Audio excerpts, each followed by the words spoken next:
Bonsoir à tous les saints qui nous suivent partout dans le monde entier. Je suis le pasteur en formation Fatou Koulibaly, responsable national à l'évangélisation de l'Assemblée des Juifs sous la voix du pasteur Agro Sylvain. Je suis chargé de vous entretenir, de nous entretenir sur le thème ce qu'il faut faire lorsque nos péchés sont révélés.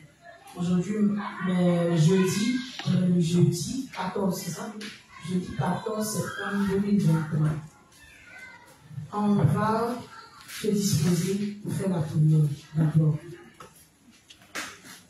Amen. Donc, les justes ensemble, disons merci à Dieu de ce qu'il nous a rendu sans péché et confions lui le moment. Prions. Père éternel, nous te disons merci. Merci de ce que tu nous as rendu saints, sans péché devant toi pour toujours, par des œuvres salvatrices que sont ta baptême, ta mort, ta résurrection et ta ascension. Merci de nous avoir délivrés de la mort et du péché. Nous étions autrefois voués aller en enfer à cause de notre nature adamique. Tu nous as trouvé grâce et tu nous as sauvés une bonne fois pour tous du péché. Nous croyons fermement en ta justice et nous croyons en ta sainte vérité. Merci Père de ce que tu nous as rendu sans péché devant toi pour toujours. Au nom de Jésus-Christ. Amen. Père, nous te confions ce moment. Merci pour la présence de tout un chacun. Merci de passer les pas de ceux qui sont en route. Merci pour ceux qui vont se connecter, ceux qui sont connectés. Merci Père de diriger ce moment, de toi-même parler au travers de la prédicatrice, d'éloigner d'elle toute forme de stress et de malaise et de diriger ce moment du début à la fin. Sommes-nous de ton Fils Jésus-Christ que nous avons prié. Amen. Amen. Okay. On va faire un bref résumé de ce qu'on s'est dit hier. Et si on peut parler aussi des principes précédents qu'on a étudiés. On va faire aussi du bien à ceux qui n'étaient pas là depuis le début. Donc, puisque le micro est là, le micro est disponible pour le résumé, pour dire ce qu'on a compris, ce qu'on n'a pas compris, ce qu'on a pensé comprendre, ce qu'on... Bref, faisons un résumé ensemble. Allons-y.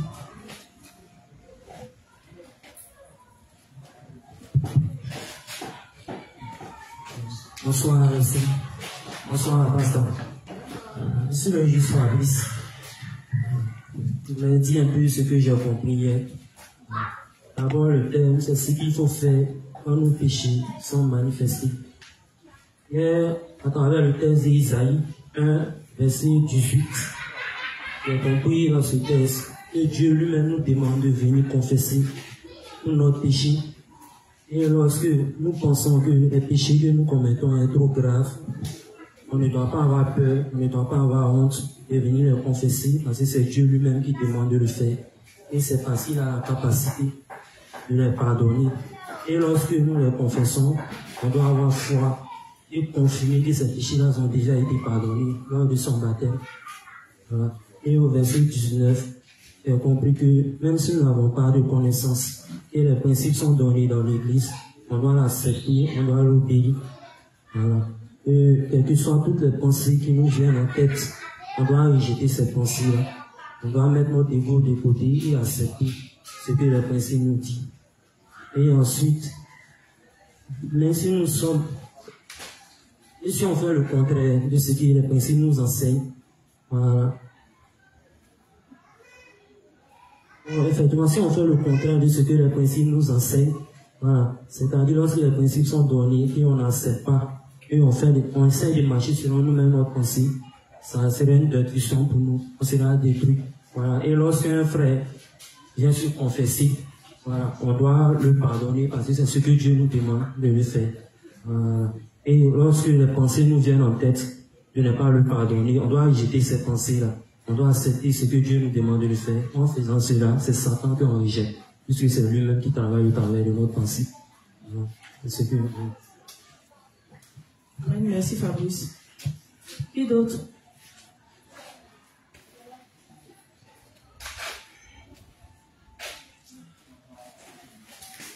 Qui d'autre? Et on avait parlé aussi du principe qui nous demandait que nous devons reprocher aux plus faibles lorsqu'ils commettent des erreurs spirituelles, que nous devons leur reprendre.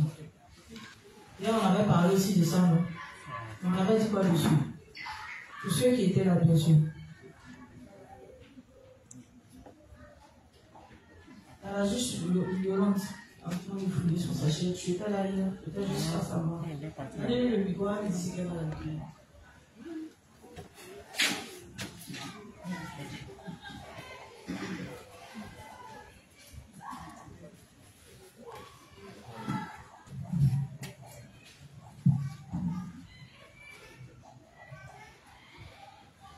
Bonsoir l'église. Moi, hier, j'ai retenu que nous devons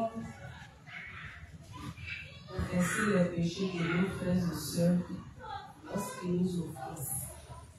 Et puis, j'ai retenu aussi que si nos frères nous offensent, il ne faudrait pas que nous gardons ce qu'ils nous ont dit dans notre cœur. Nous devons aller vers eux et les exposer ce qu'ils nous ont fait qui nous fait mal. Maintenant, si on les exposait cela qu'ils ne nous ont pas demandé pardon, on va faire leur expiation. C'est un peu ce que j'ai fait. Amen. Merci à Jésus.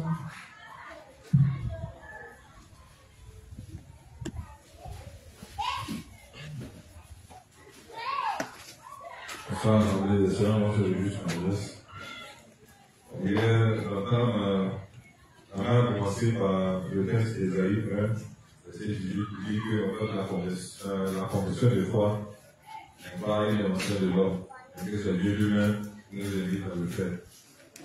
Maintenant, on a parlé également en disant que en faisant la confession de foi, on réitère notre confiance en Dieu qui a le pouvoir d'effacer tous les péchés qu'on confesse. Ensuite, on a parlé de... Quand on écoute cette pensée, on dit que c'est de manière insidieuse une façon pour nous de résister à la parole de Dieu. Et puis surtout que quand on sait que le premier ennemi, l'ennemi du juste, c'est sa propre pensée, donc le diable va passer par ces pensées-là pour pouvoir nous amener à douter de la parole de Dieu. Maintenant, en faisant une bonne profession de foi, on rejette cette pensée-là, donc on chasse par le côté de ça. Maintenant, il y a un autre point qui est important, c'est que au travers de la confession, la Bible a dit que c'est Dieu qui répare toutes les blessures et les frustrations. Quand la confession est faite. Maintenant, on a appris le livre 32, par 275, paragraphe 2, 4 à 6. Là, ce que j'ai retenu, c'est que dit après avoir été interpellé plusieurs fois, le saint qui récidive en faisant fi des principes et des différentes interprétations sera confronté à Dieu lui-même. Maintenant, quand un juge connaissant un principe, il le connaît bien, et puis il décide de l'enfreindre volontairement, là aussi il y a des conséquences. Et ces conséquences-là ne vont pas venir de l'homme, mais c'est Dieu lui-même qui va les amener à l'homme. Bon, on a parlé également du livre 13, page 32, paragraphe 1. On doit pouvoir répondre des saints. Maintenant, la manière de répondre des saints dépend de la croissance spirituelle du saint à qui on a affaire. Quand c'est quelqu'un qui est mature, bien c'est un donné, on peut utiliser la manière, la douceur et autres. Bon, si c'est quelqu'un qui est resté dans la connaissance et je connais bien les principes, bon, souvent la dureté est de rigueur. Alors pour qu'il puisse prendre toute l'ampleur, comprendre tout le sérieux de ce dans quoi il a engagé toutes les conséquences. Maintenant, on a parlé également seront magnifiques. Je pense qu'on avait parlé aussi de l'amour qu'on manifestait les uns aux autres. On a dit que cet amour-là ne devait pas être seulement dans la chair. Voilà. On avait parlé de ça, non? Oui,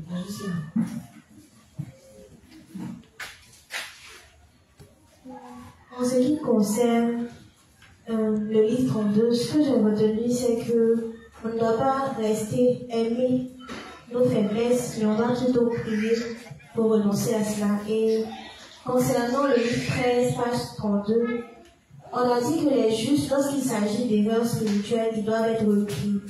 Et que Jésus-Christ avait repris Pierre, malgré que Pierre pensait bien faire. Donc, quand il s'agit d'erreurs, le serviteur se doit de répondre, de reprendre plutôt. Maintenant, on a dit que nous devons accepter d'être repris et même aimer. Parce que c'est quand on aime qu'on reprend. Sinon, si quelqu'un ne t'aime pas, il va simplement t'ignorer. On a dit que l'amour entre les frères, ce n'est pas la charité. Comme dans le légalisme, on dit que quand tu donnes l'argent, quand tu prends soin des autres physiquement, c'est ça l'amour. Mais l'amour entre frères, c'est de reprendre selon les principes. Et l'amour du juste envers les pécheurs, c'est de lui prêcher l'évangile de l'eau et de l'esprit. Et comme Noda Béné, on a dit que c'était aux dénonciers de reprendre les plus petits et que les plus petits aussi devaient utiliser la manière lorsqu'il s'agit de plus grands qu'eux. On peut continuer aujourd'hui. Donc le dernier principe, on nous disait que le juste ne doit pas se glorifier ni devant Dieu, ni devant les hommes.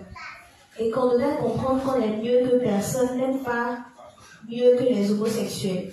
Parce que tout le monde a le droit d'entendre l'évangile de l'eau et de l'esprit. Et j'ai écrit aussi que quand Dieu ne t'approuve pas, quand tu ne crois pas parfaitement en lui, Dieu ne te donne pas la possibilité de faire naître beaucoup d'âmes. Donc Dieu ne travaille pas avec les gens qui sont comme cela. Mais il travaille avec ceux qui prennent le temps de se considérer eux-mêmes comme des paralytiques, de venir à lui et de confesser leur faiblesse. Amen. Amen. Okay, merci à Jésus. Merci pour tous les frères et sœurs qui ont fait le résumé. On va poursuivre. Avant de poursuivre, on va revenir un peu sur le principe qu'on a tiré du livre 13, page 32 par là. On a parlé de reprendre des siens lorsqu'ils commettaient des erreurs spirituelles. Et il y a le juste Tapé qui avait posé une question ici. Il a demandé si, par exemple, on avait l'habitude de marcher avec un dévancier. On se rend compte que le dévancier commet des erreurs spirituelles, c'est-à-dire manifeste ses faiblesses, fait des fautes graves. Quelle devait être notre mission? Est-ce que le plus petit dans la foi devait le reprendre ou bien comment est-ce que ça devait se passer? Je pense que j'ai répondu à ça, mais je vais revenir un peu dessus parce que je me suis approché aussi de mes pères, voilà, pour mieux comprendre. Parce que ne pensez pas que parce que je me tiens devant vous ici, j'ai la maîtrise de toutes les paroles de Dieu. Je suis une apprenante aussi comme vous. Voilà. Donc, quand je ne pense pas avoir bien compris quelque chose, je vais vers ceux qui sont plus grands que moi, les pères dans la foi, pour qu'eux aussi ils puissent me faire comprendre ce que moi je dois vous transcrire. Amen. Voilà. Donc, étant allé voir les pères, il y a un verset qui m'a été donné. On va lire ensemble Ézéchiel 8, verset 17 à 21.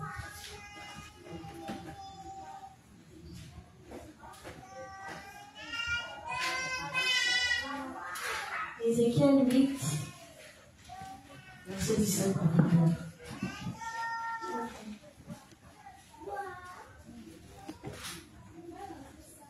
Ézéchiel 8, verset 17 à 21. Dieu me demande, toi, l'homme, est-ce que tu vois? Eh bien, ces gens de Juda ne se contentent pas des actions horribles qu'ils commettent ici. Ils remplissent en plus. Ézéchiel 8.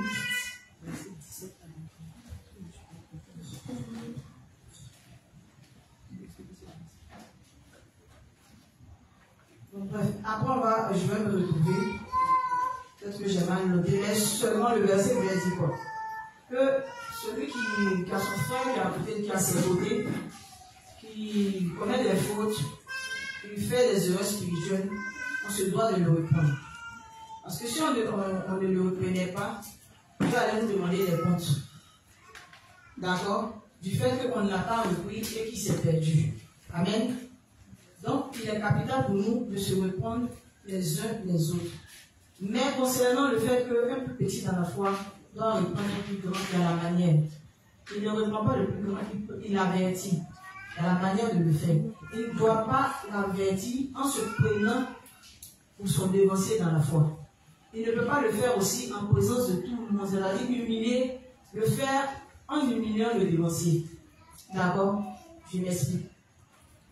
Il peut essayer d'aller vers le devancier avec une histoire. Les gens, ils voient son devancier en train de faire, en train d'aller de sortir des principes de Dieu. Et puis, prendre l'exemple d'un frère, et puis lui poser le problème. Par exemple, ah, devancier, voilà, on a un frère dans l'église, ou bien j'ai une soeur dans l'église, qui, voilà, comment est-ce qu'elle se comporte. Et puis, parlant du devancier, il dit tout ce que le devancier fait, mais en disant que c'est la soeur qui le fait. Et par ricochet, il demande au devancier qu'est-ce qu'il doit faire lui pour pouvoir, comment on appelle ça là, reprendre la soeur en question. Il faut bien lui parler. Donc, implicitement, c'est au dévancier qu'il est en train de parler. Parce que si le dévancier regarde à ce qu'il dit, qu'il se réexamine, il saura que c'est de lui qu'il est question. D'accord? Donc, en donnant, comment on appelle ça, en donnant le comment est-ce qu'il va reprendre ce dernier, bien cette dernière, le dévancier va se voir lui-même en train de se donner des, comment on appelle ça, des directives, ou bien en train de se voir reprocher son attitude, mais ce sera fait de façon, comment on appelle ça, intelligente. Amen. Voilà. Donc on ne le fait pas pour vouloir montrer que nous on sait quelque chose, on glorifie en fait. Voilà. Parce que quand on veut faire comme si on était le dévancier, c'est parce qu'on veut lui montrer quelque chose. Donc c'est pas dans ce but-là qu'on peut aller vers le dévancier pour l'avertir de ce qu'il est en train de faire. Donc on le fait avec subtilité, avec intelligence, avec la manière. Amen. Ézéchiel 3. Donc Ézéchiel 3, versets 17 à 21. Fils de l'homme, je t'établis comme sentinelle sur la maison d'Israël. Tu écouteras la parole qui sortira de ma bouche et tu les avertiras de ma part. Quand je dirai au méchant, tu mourras, si tu ne l'avertis pas, si tu ne parles pas pour détourner le méchant de sa mauvaise voie et pour lui sauver la vie, ce méchant mourra dans son iniquité et je te redemanderai son sang. Mais si tu avertis le méchant et qu'il ne se détourne pas de sa méchanceté et de sa mauvaise voie, il mourra dans son iniquité et toi, tu sauveras ton âme.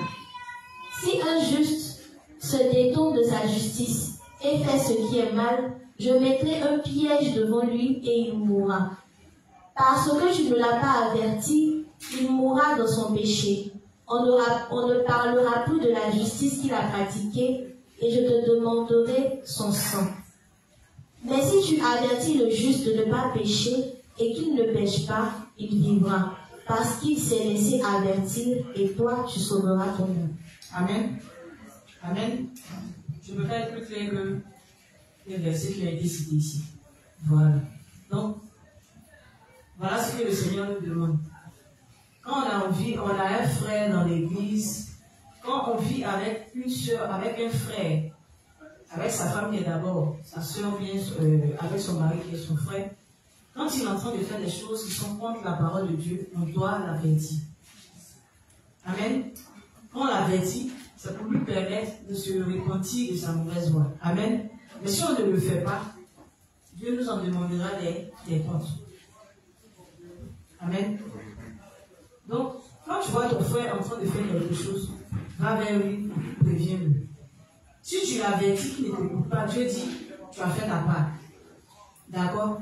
Mais s'il est en train de faire que tu ne lui dis rien, Dieu va t'en demander des comptes. Lui aussi, Dieu va lui demander des comptes, mais toi aussi, Dieu va te demander des comptes. On vient entre nous, on a le droit de veiller les uns sur les autres. Amen. On a le droit de prier les uns pour les autres, de se pardonner les uns les autres, mais on a aussi ce devoir de veiller les uns sur les autres. Donc, en veillant les uns sur les autres, si on est en train de voir un frère qui est en train de mal se comporter, on se doit de l'avertir. Amen. Amen. On ne doit pas le regarder pour dire que, de toute façon, c'est lui qui va aller répondre de ses actes. Si tu t'es rendu compte de ce qu'il a fait, que tu n'as rien dit, tu es coupable autant que lui. Amen. Amen. Amen. Voilà.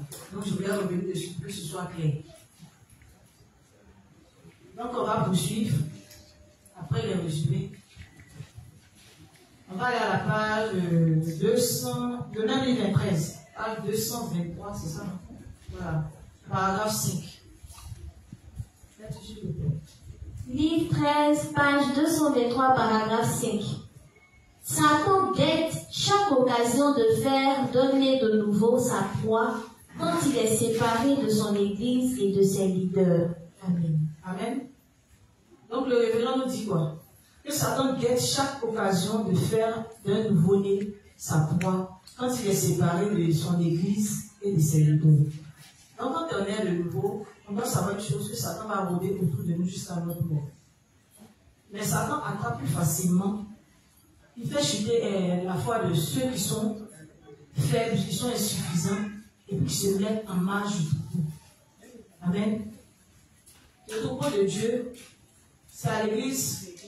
On peut supposer que l'église représente le troupeau de Dieu. Mais dans l'église, c'est dans l'église que la verdure, la prairie, les bonnes herbes se retrouvent. D'accord? Donc, tous les saints qui sont dans la maison de Dieu, qui sont venus à la maison de Dieu, ce sont les saints qui vont manger à la bonne herbe. Donc, quand tu te nourris bien, tu grandis. Quand tu te nourris bien, tu te portes bien. Mais Dieu a dit que c'est seulement dans son église que le juste doit se nourrir. Il n'a pas donné une autre consigne en dehors de son église. Et on ne peut pas grandir si on n'est pas uni à l'église, on n'est pas uni aux leaders et aux dévanciers dans la foi. Amen. Parce que ceux qui ont le lait, ceux qui peuvent nous apprendre les volontés de Dieu, ce sont les dévanciers dans la foi. Amen. Donc en dehors des dévanciers, un juste ne peut pas dire qu'il est né de nouveau et il va se faire former seul en dehors de l'église. Ce n'est pas possible. C'est comme un enfant naît, et puis il décide qu'il n'a pas besoin, il est nouveau-né, il décide qu'il n'a pas besoin de sa maman. Lui seul, il peut se nourrir, il peut grandir en dehors de sa maman. Amen. Je prends cette image pour vous faire voir un peu la chose. Il naît aujourd'hui, on le sort du ventre de sa maman. Et puis, il dit là, tout bonnement, on est dans la fiction, comment on appelle, l'imagination. Il se lève et puis il dit à sa maman, je n'ai pas besoin de lui. Il peut me nourrir, il peut tout faire seul. Alors qu'il vient à peine de naître. Vous voyez que vraiment, l'image même ne colle pas parce que c'est tellement bizarre et puis tellement incompréhensif qu'un enfant puisse dire qu'il n'a pas besoin de sa maman. C'est pareil pour un juste. Quand tu viens de nouveau, tu ne peux jamais dire que tu n'as pas besoin de l'église, tu n'as pas besoin de l'église. Si tu dis ça, ça veut dire que tu es prêt à mourir. Tu es prêt à mourir spirituellement. C'est seulement dans l'église qu'on peut grandir. C'est seulement dans l'église qu'on peut avoir une foi forte. C'est seulement dans l'église qu'on peut connaître Dieu véritablement. En dehors de l'église, ce n'est pas possible. Donc quand on vient dans l'église, il est primordial pour nous d'identifier nos dévanciers dans la foi. Et puis d'accepter tout ce qui vient de nous, tous les enseignements qui viennent de nos dévanciers, sans y ajouter quoi que ce soit. Parce qu'on ne connaît rien. On vient pour apprendre. Or, apprendre auprès de ceux qui ont déjà appris. Ceux qui sont les maîtres dans la chose, c'est auprès de qu'on apprend. Un élève ne peut pas venir apprendre à côté d'un autre élève. Amen. Je le parle pour les justes qui ne portent pas les dévanciers dans leur cœur, mais qui portent leurs frères et sœurs dans leur cœur. Il est apprenant, tu es apprenant. Ceux qui vous enseignent, tu les mets de côté et puis tu t'attaches à lui qui apprend aussi comme toi. C'est lui qui t'enseigne quoi. Vous allez vous enseigner pour que vous allez sortir de l'église. Et c'est comme ça que la rébellion commence. La rébellion commence quand on rejette d'abord nos dévanciers dans la foi. Quand on rejette tous les enseignements de l'église, ça veut dire qu'on ne va pas durer dans l'église. On n'est même pas venu même pour durer, parce qu'on n'a même pas la base même de l'évangile, même, on ne l'a pas comprise. Amen. Donc celui qui n'a pas envie d'être dévoré par Satan, c'est celui-là même qui doit s'attacher à l'église. C'est celui-là même qui doit s'attacher aux dévanciers dans la foi. Amen. Amen. Tu vas en forêt par exemple. On te présente un guide qui va t'aider à parcourir la forêt. Tu décides de mettre le guide de côté. Et puis de toi-même vouloir parcourir la forêt. Bon, il Il y a deux cas.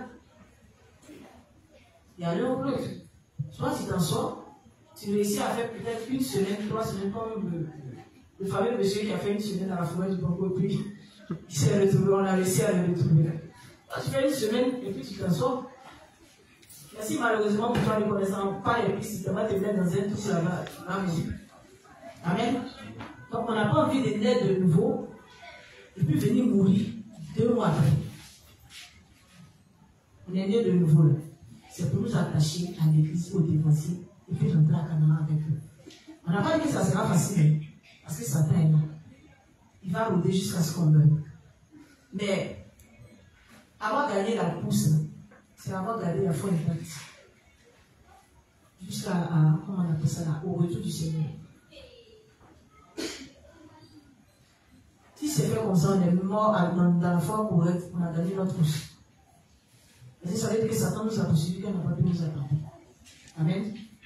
Amen. Être venu à l'église aussi, c'est en fait épouser les enseignements qu'on donne ici. Amen. Et il y a une chose est de venir s'asseoir. Pourquoi on me voit, et je me suis assise, on me voit. Mais c'est-à-dire que je suis là de quoi, mais mon esprit est ailleurs. Si ton esprit est ailleurs, à chaque fois que tu viens t'asseoir ici, tu vas devenir quoi? Toi-même, tu es en train d'ouvrir la porte de sortie de l'église. Amen. Amen. Amen. Parce que si le dévancier passe, il passe près de, je peux dire, même 1 heure de temps, même 30 minutes, s'il fait un enseignement, qu'on n'a rien retenu de son enseignement, ça veut dire qu'on n'a même pas été là. Ça aurait été mieux qu'on reste à la maison. Amen. Amen. Voilà. Donc, quand on est là aussi, là, c'est pour faire un avec les enseignements. D'accord? Et ce sera, en fait, ça sera triste de demeurer dans l'église, c'est-à-dire de venir t'asseoir, et puis, c'est-à-dire les enseignements qu'on donne, c'est pour nous permettre de pouvoir sortir des difficultés qui vont se présenter à nous. Parce que quand Dieu permet qu'un thème soit traité dans l'église, c'est parce que Dieu va nous donner des cas pratiques. Amen. Et puis quand un enseignement est donné aussi, sachez que Satan va attaquer. D'accord? Donc Dieu par, comment on peut dire ça? C'est lucidité, non bien pas. On dit voir à l'avance. Par anticipation, merci pour le fait. Par anticipation, qu'est-ce qu'il fait? Il lui donne l'enseignement qui va aller avec les difficultés que nous allons rencontrer. Mais si on doit venir s'asseoir et puis on ne fait rien avec les enseignements, quand cela va se difficulter, ces enseignements-là vont venir intercepter le dévancier qui a donné l'enseignement pour qu'il parte fouiller par rapport aux principes qu'on n'a pas retenus. Vous voyez? C'est un peu difficile, on n'apprend pas pour oublier en même temps. Dès qu'on sort de l'église, on oublie. Non. Amen. Amen. Voilà. C'est pas pour, comment on appelle ça? Humilier qui que ce soit, mais tout en vous parlant, je me parle à moi aussi. Amen. Ok. Donc, pour ce principe-là, s'il y a des questions, je suis tout oui. Il y a des questions? Ok, on passe au prochain principe, page 270. Toujours le même livre, paragraphe 1. Livre 13, page 270, paragraphe 1. Je finissais d'écrire le 2e volume sur le tabernacle et je me suis dit, j'ai finalement posé le fondement de base de la parole de l'évangile, de l'eau et de l'esprit, même si ce n'est pas encore suffisant. Je vous encourage, c'est récemment né de nouveau, à humilier vos cœurs et être nourris sans cesse par la parole de Dieu, sans quoi vous périrez avec le temps. Amen. Donc le révérend nous dit quoi? Il dit qu'il nous encourage, il nous encourage, c'est récemment né de nouveau, à humilier vos cœurs et à être nourris sans cesse par la parole de Dieu, sans quoi vous périrez avec le temps. Donc c'est la parole de Dieu qui nous permet d'avoir une vie de foi forte. Amen. On est nourri par la parole de Dieu. Un juste ne peut pas qu'il grandit spirituellement s'il est de la parole de Dieu. C'est pas possible. C'est un mirage. Amen. Il se ment à lui-même. Mais tout en étant unis à l'église, on doit, c'est-à-dire faire un avec tous les enseignements qui nous sont donnés dans l'église. On ne doit rien omettre. On ne doit pas dire qu'on se retrouve pas dans ce que l'église nous dit. C'est faux. Quand l'église nous dit, par la parole de Dieu, ne sont même pas d'immondice, on doit l'accepter. On doit l'accepter parce qu'il n'y a aucune parcelle de bonté en nous. Amen. On n'est pas bon. On n'est pas bon du tout dans la chair, on n'est pas du tout bon. Donc un juste ne doit jamais se glorifier, même penser même qu'il a une infime partie de bonté en lui. C'est pas possible. Parce que quand tu commences à te dire que tu es un peu bien, tu vas commencer à trouver que tu deviens trop bien. C'est pas bon. Et à un moment donné, tu vas oublier que tu es de la chair. Tu vas penser que ce sont les autres qui sont comme ça, mais pas que nous pas comme ça. Amen. Un juste qui fait ce genre de choses, comme je l'ai dit précédemment, c'est juste qui va finir par quitter l'église. Parce que si tu dis que tu es béni parfait, c'est que tu n'as plus besoin de la parole de Dieu. Amen. Amen. Non, c'est parce qu'on n'est pas parfait. C'est parce qu'on n'est pas bon dans la chair. On a toujours besoin du Seigneur. Et on aura besoin de lui jusqu'à notre mort. Parce que notre chair sera là toujours pour nous montrer qu'on a besoin du Seigneur. Amen. Amen. Donc le révérend nous incite à faire quoi? À demeurer unis, à être nourris sans cesse par la parole de Dieu. Or, la parole de Dieu, on se nourrit d'elle à partir de nos dévancées dans la foi. Donc, en demeurant unis à l'église. Donc, vous voyez la force du principe qui dit qu'il faut mettre un temps à part pour se faire former. Amen. Donc, si on ne met pas un temps à part pour se faire former, on ne peut pas savoir tout ce que Dieu veut de nous. On ne peut pas savoir qui on est. Parce que c'est quand on est unis à l'église qu'on apprend à se connaître. Parce qu'avant d'être né de nouveau, on ne savait même pas qui on était. On ne savait pas qui on était. Parce que si tu sors aujourd'hui, que tu connais, même quand on croise les légalistes dans la rue, quand tu leur dis qu'ils sont mauvais, ils disent non, ils ne sont pas mauvais, ils sont bons. Ils sont bons. C'est l'évangile qui nous permet de comprendre véritablement la parole de Dieu. Amen. Amen. Sans l'évangile, on ne connaît rien. On ne connaît rien du tout. Même si on pense qu'on est super intelligent, on n'est pas dit, on ne connaît rien. Parce que quel que soit ton QI, ton quotient intellectuel, tu ne sais même pas comment Jésus a pu te pécher. C'est que tu ne connais rien, tu n'es même pas intelligent. Amen. Quel que soit ton QI, si tu ne connais pas le but de ton existence, c'est que tu ne sais rien. Parce que entre l'animal et toi, il n'y a pas de différence. La seule différence, c'est que tu te dis que tu as un bagage intellectuel, c'est tout. Amen. Donc, c'est dans l'église qu'on apprend les volontés de Dieu. C'est dans l'église qu'on apprend à marcher selon la parole de Dieu. C'est dans l'église qu'on corrige nos pensées. On les rejette et puis on fait un avec la parole de Dieu. C'est dans l'église qu'on se rend compte que notre ego, Dieu n'a pas besoin de notre ego pour travailler avec nous. C'est dans l'église qu'on se rend compte que, en fait, on était nuls. En fait, on n'a jamais été intelligent. C'est quand on est né de nouveau qu'on a compris qu'on n'a jamais été intelligent, même si on était premier depuis comment on appelle ça, depuis la classe des primaires jusqu'à l'université. On n'a jamais fait une classe 2 fois. On pensait qu'on était très intelligent, on s'en glorifiait même devant nous, comment on appelle ça, nos amis. C'est quand on est de nouveau qu'on se rend compte qu'en vérité, même on n'était pas intelligent. Parce que même quelqu'un qui a un QI qui est élevé, quand tu lui donnes, comment on appelle ça, la parole de Dieu, je lui demande de t'expliquer. Souvent, ceux qui disent qu'ils sont passés par les écoles de théologie, même quand tu écoutes leur art oratoire, tu es émerveillé. Parce qu'ils te disent des mots que tu n'as jamais entendus, mais qui existent. Mais quand ils te parlent de la parole de Dieu, en fait, tu es dépensé parce que tu tombes des nues, tant qu'il n'a même pas un niveau élevé. Oui, comme c'est drôle. C'est l'évangile qui nous permet de savoir que quand on a cru en Jésus-Christ, en fait, nous sommes. Quand on parle des rois du monde, c'est nous. Le super intelligent, c'est le juste. Le juste, il est super intelligent. Parce que quand le juste se tient devant même quelqu'un qui est archi-bichette, le juste arrive à lui parler des mystères de la parole de Dieu. C'est ça l'intelligence. C'est la véritable intelligence. Amen.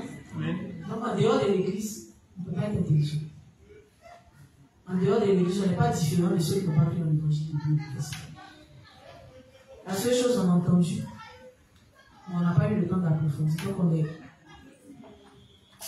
on est pareil que. Amen. Donc sans cesse, pour ce principe, le révérend nous encourage à humilier nos cœurs et puis à être nourris sans cesse par la parole de Dieu. Sans quoi, avec le temps, on finit par payer. Avec le temps, on finit par quitter l'église. Amen. S'il y a des questions concernant ce principe-là,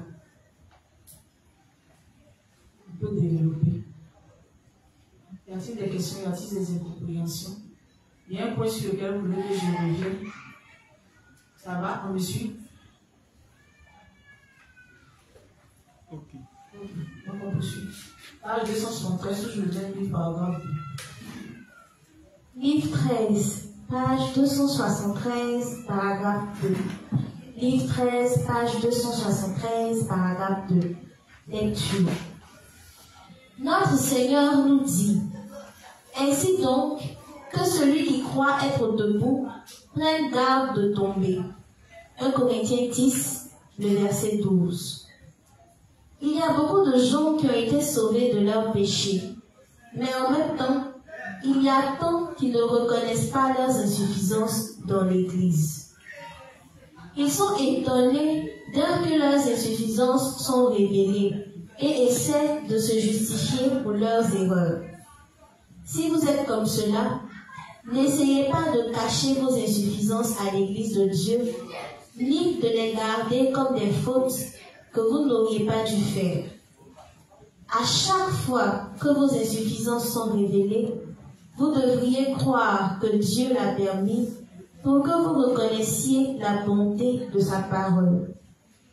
Il aurait pu vous rendre parfait dès votre nouvelle naissance, mais il vous a laissé avec vos insuffisances pour que vous reconnaissiez la parole de Dieu par vos expériences concrètes, car autrement, vous n'auriez pas pu.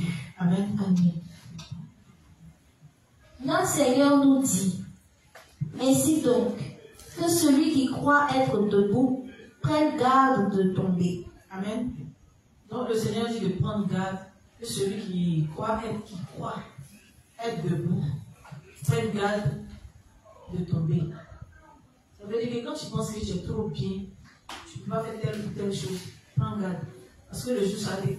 C'est-à-dire que le jour ta véritable nature sera révélée. Tu risques de tomber des nues. Amen. Voilà. Donc tu es en train de nous avertir là, pour nous dire qu'on n'est pas parfait dans la chair. Donc, d'entrée de jeu, on doit accepter ça maintenant. Amen. Parce que quand on accepte qui on est, c'est là qu'on peut apprécier la grâce de Dieu. Amen. Amen. Amen. Donc il dit quoi? Il dit il y a beaucoup de gens qui ont été sauvés de leurs péchés, mais en même temps, il y en a tant qui ne reconnaissent pas leurs insuffisances dans l'Église. Amen. Mais il va plus loin, il dit ils sont étonnés dès que leurs insuffisances sont révélées et essaient de se justifier pour leurs erreurs. Dieu dit nous tous nous sommes des menteurs, nous sommes des voleurs, on convoite, on commet l'impudicité, l'adultère. Nous sommes des grands fornicateurs. Il n'y a rien de bon en nous. Quand il cite Marc 7, verset 20 à 21, c'est pas, comment on appelle ça, la description de quelqu'un qui est pire. Voilà. Et puis, on est surpris à mentir et on est dépassé parce qu'on a menti. On a honte et puis on essaie de se justifier. Non, on est d'habitude, je ne suis pas comme ça. Aujourd'hui, il n'y a pas fait exprès. Et puis c'est sorti comme ça. On dit c'est comme ça. Le jour là, j'ai appuyé sur le truc. C'est sorti, tu dis non, c'est pas moi. Moi, je ne suis pas comme ça. Tantôt, je suis tranquille. Dans le jeu, si on n'accepte pas qui on est, c'est comme ça qu'on va se comporter. Quand nous faisons ce monde, on va vouloir justifier. Tu ne sais même pas ce qui m'a pris. Tu ne sais pas ce qui t'a pris. Tu ne sais pas que c'est comme ça. Si tu n'étais pas comme ça, tu n'allais pas faire ça. Amen. Tu allais boire. Tu es tombé quelque part dans un caniveau là-bas. Bon. Le lendemain, tout le quartier a pris. Et le gis est tombé dans le caniveau. Et puis tu t'es justifié. Je ne sais pas, le jour, on dirait qu'ils ont mis quelque chose dans le mauvais. Moi, ils sont comme ça. C'est l'eau, il y avait pris, et puis ils ont mis quelque chose dedans. Je ne sais pas à quel moment. Sinon, quand ils buvaient, il y avait c'était de l'eau. C'est comme ça la bière a fait. Quand tu buvais, c'était comment? Mais tu ne savais pas que ça allait se mettre dans ce détail. Comme on a vu des. Comment on appelle ça? Il y a un témoignage que qu'on m'a donné qui me marque. Il m'a fait plaisir. Il y avait un soi-disant gars dans le quartier à qui on prêchait l'évangile et puis qui avait tendance à se moquer des justes. Parce que lui, il disait qu'il était saint, c'était légaliste. Donc là, à chaque fois qu'il voyait Kobo, il passait le temps à comment on appelle ça là, le narguer, à se moquer de lui. Mais un jour, le gars était surpris, dans quel moment là. D'ailleurs, vous voyez une certaine heure en train de faire des choses bizarres avec une fille. Bon, c'est le sein. Dans le couloir. Même pas dans une chambre d'hôtel. Quand Dieu veut te montrer ta nature, tu peux jamais. On ne connaît pas les pensées. Tu ne peux jamais savoir comment Dieu va se faire. Mais Dieu se prend de la plus belle manière. Amen. Donc Dieu dit que quand on tombe, puisqu'on est faible, on ne doit pas faire quoi? Se justifier. C'est le conseil que le vivant. Arrêtons de nous justifier. Voilà. Quand c'est arrivé, on présente à Dieu et puis on lui dit merci d'avance. On confirme encore notre foi. Il lui dit que par la foi, il a déjà pris ça. On le remercie parce qu'il nous a cédé du sceau du Saint-Esprit en nous rachetant par l'évangile de l'eau et de l'esprit. Donc à chaque fois, on doit confesser, on doit, comme on appelle ça, confirmer notre foi devant Dieu quand nos faiblesses sont révélées. Parce qu'il faut que nos faiblesses soient révélées pour qu'on glorifie le nom de Dieu, pour qu'on sache que sa parole est vérité. Quand Dieu dit qu'il n'y a rien de bon à l'homme, si tu fais que de bonnes choses, mais je pense que Dieu est un menteur. Si Dieu te fait, Dieu pourrait nous créer saint. Si nous avait créé saint, tout ce qu'il a dit dans la Bible concernant l'homme, il n'allait même pas perdre son temps à le dire. Si Dieu nous avait rendu saint, on n'allait pas apprécier sa grâce parce que où il allait avoir lieu de comment on appelle ça, de venir pour nous sauver de nos péchés. Rien qui est parfait comme le cas de péché. Pourquoi est-ce que Dieu allait être Dieu pour nous? Il faut que Dieu nous ait rendu faibles pour pouvoir nous racheter. Pourquoi à chaque fois qu'on tombe, quand il dit rien de bon, quand il dit qu'on est un amas d'immondice, quand c'est révélé, on lui rend gloire. Et on lui dit oui, Seigneur, tout ce que tu dis est vérité. Mais on ne peut pas prendre un volet parce que ça s'est manifesté dans notre vie. On dit que sur cette partie, Dieu a eu raison. Et puis pour toutes les autres choses qui ne nous arrangent pas, on dit que non, comme on n'a pas encore expérimenté, c'est que Dieu est un menteur. Amen. Amen. Donc quand nos faiblesses sont révélées, on doit arrêter de se justifier. On se justifie parce qu'on a pensé qu'on était bon. Sinon, dès le départ, quand il reconnaît que tu n'es pas bon, quand il tombe, tu ne te justifies pas devant quelqu'un. Amen. Amen. Donc, il nous dit quoi? À chaque fois que vos insuffisances sont révélées, vous devriez croire que Dieu l'a permis pour que vous reconnaissiez la portée de sa parole. C'est Dieu qui le permet. Amen. À un moment donné ou à un autre, si tes faiblesses sont révélées, dis Amen. Voilà. Tu dis Amen et puis tu rends gloire à Dieu. Parce qu'il y a un moment donné ou à un autre, quand tes faiblesses ne sont pas révélées, tu penses que tu deviens parfait. Amen. Voilà. Donc tu es en train à juger les autres. Donc, il faut que de temps en temps ça monte. Pour que tu sois toujours compatissant vis-à-vis des autres. Pour que tu aies l'amour de tes frères et sœurs. Parce que même les pécheurs qui n'ont pas encore reçu l'évangile de l'eau et de l'esprit, si on n'est pas compatissant vis-à-vis d'eux, on n'a jamais allé vers eux pour leur prêcher l'évangile. Amen. Amen. Donc tout ça, quand Dieu le fait, c'est pourquoi on lui rend gloire. Dieu n'est pas un Dieu de hasard, il fait tout à dessein. Amen. Voilà. Donc quand on tombe, on doit bénir le nom de Dieu parce qu'on est tombé. On ne doit pas se fâcher parce qu'on est tombé. Amen. Voilà. On se fâche parce qu'on pense qu'on ne peut jamais tomber. D'accord? Donc il nous dit quoi? Il dit qu'il aurait pu vous rendre parfait dès votre nouvelle naissance. Mais il vous a laissé avec vos insuffisances pour que vous reconnaissiez la parole de Dieu par vos expériences concrètes. Car autrement, vous n'aurez pas pu. Donc il faut qu'on fasse des expériences. On expérimente concrètement la parole de Dieu. Amen. Voilà. On n'est pas bon. Si on n'a pas vécu ça concrètement, on va penser que c'est rumeur. Ce ne sont pas les rumeurs, c'est la vérité. Et quand tu te vois en train de faire ça, quand tu t'arrêtes, on dit que tu apprécies encore plus la grâce de Dieu. Parce que moi-même, ça m'arrive. Quand je fous la merde, ou bien quand il y a des pensées dégueulasses qui demandent, ne pensez pas qu'on n'a pas de vilaines pensées. Oh, sinon, quand tu es seul avec toi, c'est dangereux. Si on est exposé, je ne sais pas si c'était pas bon. Et, Et vous mettez, Dieu supporte beaucoup de choses, hein? Mais il nous connaît comme ça. Voilà. Il n'a pas tenu compte de ça et puis nous a racheté pour nos péchés. Donc quand les vilaines pensées là, quand ça monte à la surface, en fait, moi je m'assois et puis je rigole et puis je dis, ah oui Seigneur, tu as amour. Parce que si ce n'était pas toi, si ce n'était pas ta grâce, allez ça là, il n'y a même pas moyen de pouvoir dans le royaume des cieux. Il n'y a pas moyen. Donc les gens qui pensent que par degré ils vont pouvoir atteindre Dieu sont représentés. Tu peux contrôler ta pensée. Toi tu peux te lever dans les mauvaises pensées bien aujourd'hui. Tu peux. Par exemple, de nous foutre de nous-mêmes. On est fini, on est pervers. Quelqu'un qui dit qu'il n'est pas pervers. C'est pas parce que ça perversité, ça. C'est perversité, non, mais perversité. C'est ça, non? La perversité, c'est si vous faites comme vous dites, il est mal dit. Si sa perversité ne se manifeste pas, c'est-à-dire charnellement, c'est-à-dire au vu aussi de tout le monde, c'est pas bon dans sa tête. Les pensées de l'homme sont perverses. En fait, c'est dans la pensée qu'on peut être là, c'est-à-dire convoiter une fille, convoiter un homme, et puis le déshabiller, c'est-à-dire le prendre dans tous les sens du terme. Et puis on fait ça matin, midi, soir, on ne se rassasie pas, hein. On est dedans. Et puis, tout le temps, on s'arrête devant les gens et on dit, on veut se glorifier de quelque chose. Tu veux glorifier de quoi? Passager.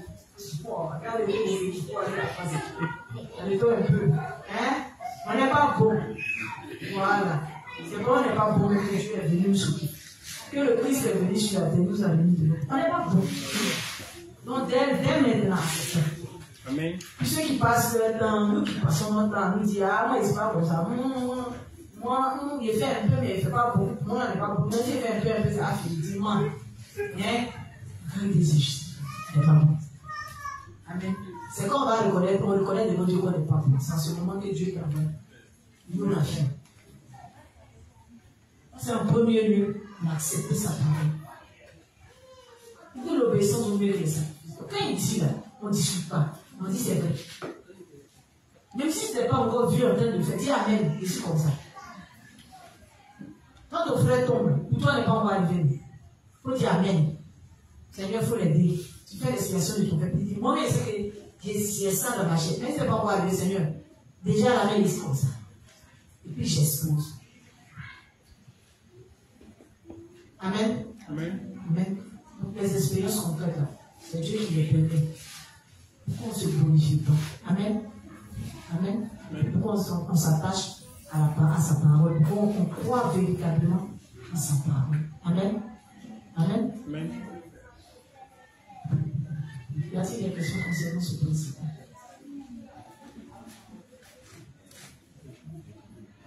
C'est bon? C'est plus là. Je n'ai pas de questions.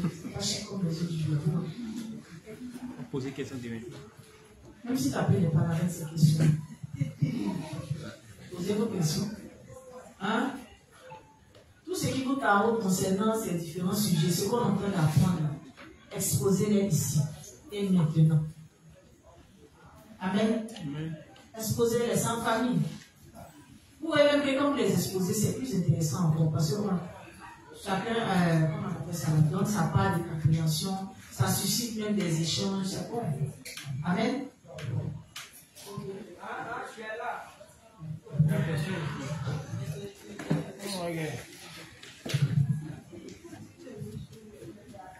Maman, une question. Bonsoir, Pasteur.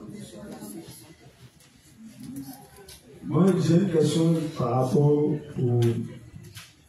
au fait qu'on dise que quand tu vois ton frère te faire un que tu parles avec. Amen. Un juste qui enfreint les principes sur le mariage. On l'appelle, il sait déjà. On a déjà averti que non, ce n'est pas tout. Maintenant, je l'avertis comme la relation s'est bien passée. Je lui dis de continuer, ou bien je lui dis, il n'y a qu'à faire ça pour femme, ou bien il n'y a qu'à laisser le juge. En fait, ici, là, J'ai dit en famille. Moi, je ne peux pas deviner ce que tu me dis. Voilà. Et tu me parles, mais tu ne veux pas me parler. Alors que tu veux que je t'aide. Il est dit comment? Il ne faut pas te gêner. Voilà. Ne dis pas le nom du juste. Du juste, tu comprends, non? Voilà. Il ne faut pas quelqu'un qui ne peut pas. Explique le truc que je comprends. Ok, donc. C'est quel principe là? Les principes sur la. Voilà, reste comme c'est l'âge. Il y a beaucoup de principes. Allons-y. C'est quoi il avait fait? Amen, il a poussé sur le mariage. Bon, comme il a pris, bon, il n'a pas pris, mais le principe est comme ça quand tu veux te mettre avec une juste, vous devez pousser, vous devez voir les différents responsables. Il ne va pas passer par là. Il a vu la soeur en même temps. Il a vu la soeur, ça s'est produit. Parce que comme moi, je l'avais dit comment il ne pas que, avec les sentinelles, il ne pas que ce soit des choses sur moi. Je lui dis de prendre ça en même temps, ou je lui dis de laisser hors, ça se garde. Oui, il est venu voir la commencer. Terminé. Ils sont allés se consommer là.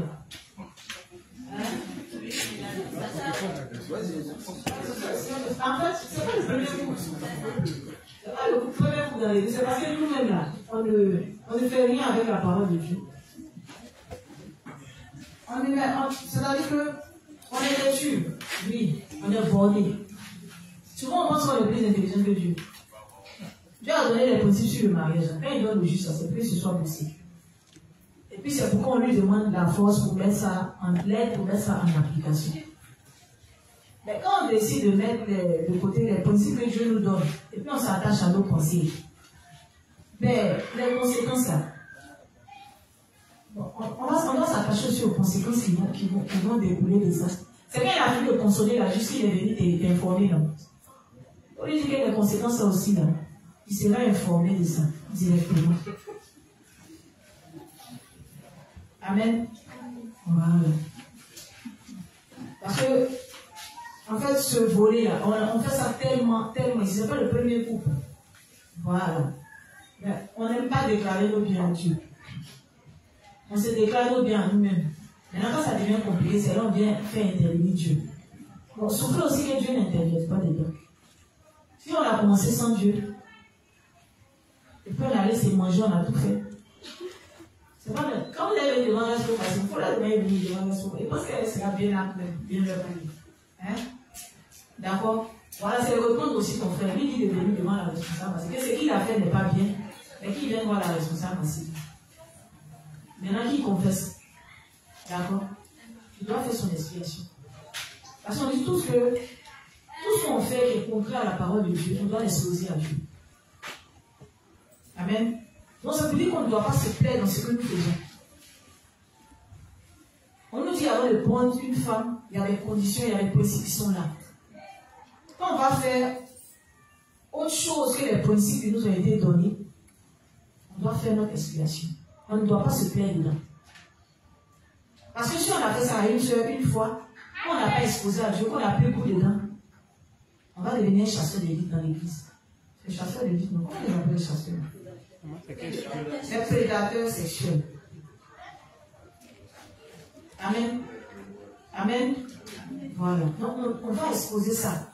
Si on a fait des choses mal, on s'est attrapé, on a fait ce qu'on est dit, on expose à Dieu. Tout en reconfirmant toujours notre foi. Amen. Moi, généralement, même quand on fait les trucs, on ne s'attache jamais au conseil de nos dénonciers. C'est qu'on a fini de faire bien voir les dénonciers.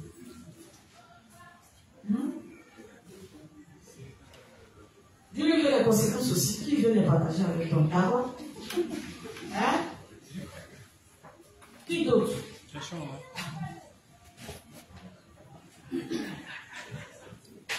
Pasteur. Bon, j'ai une préoccupation. C'est quoi exposer à Dieu? Est-ce se mettre dans sa chambre et puis, compte tenu de la profession de femme, tout à l'heure, dit que souvent on déshabille certaines personnes du regard. par rapport à ça, est-ce que je dois aller, quand je suis en train de faire ma prière, puis je présente ça à Dieu directement, c'est entre lui et moi, ou bien exposer à Dieu, c'est venir vers la personne. Donc c'est quoi exposer à Dieu? Pour le cas des frères, je remarque parce que c'est offensé pour les femmes. Quand ça fait de les déshabiller dans la tête, il est offensé. En fait, c'est toi qui ça fatigue. Et c'est lui qui se déshabille tous les jours. Il ne voit rien dedans pour les servir. Et c'est toi qui ça fatigue.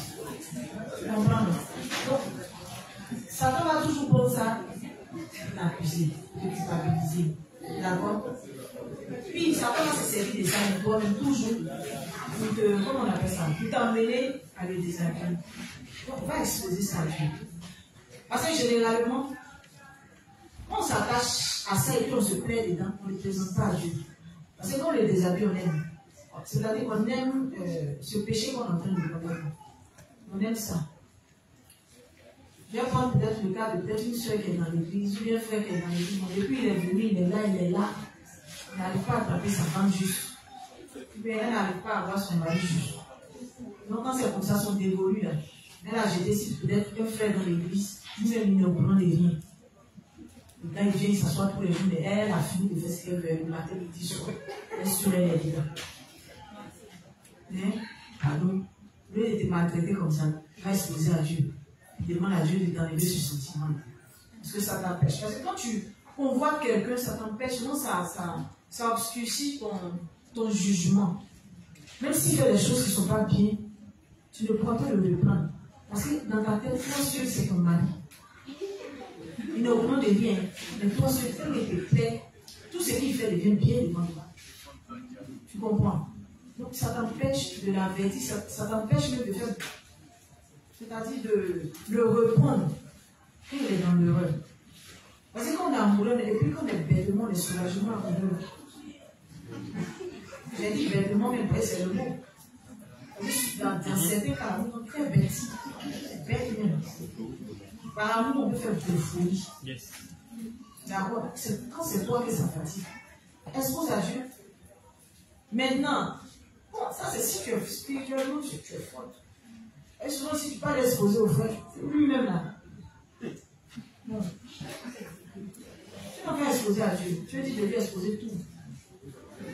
D'accord? Amen. Question. C'est lui. Non, pas de question. C'est Kakabi. On se met Kakabi, frérot. On est le mouvement Kakabi.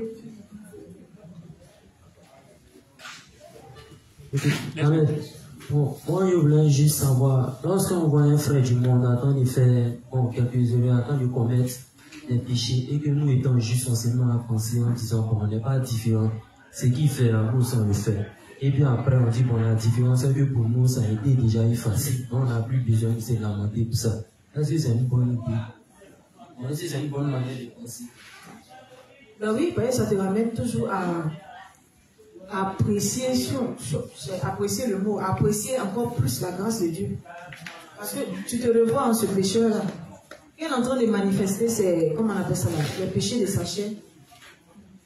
C'est vrai, tu n'es pas différent de lui sur le plan de la chair. Vous êtes pareil. Et quand tu le regardes en train de manifester ça, tu glorifies encore plus Dieu. Tu comprends? Mais ça doit plus te motiver à aller vers lui pour lui prêcher l'évangile. Tu comprends?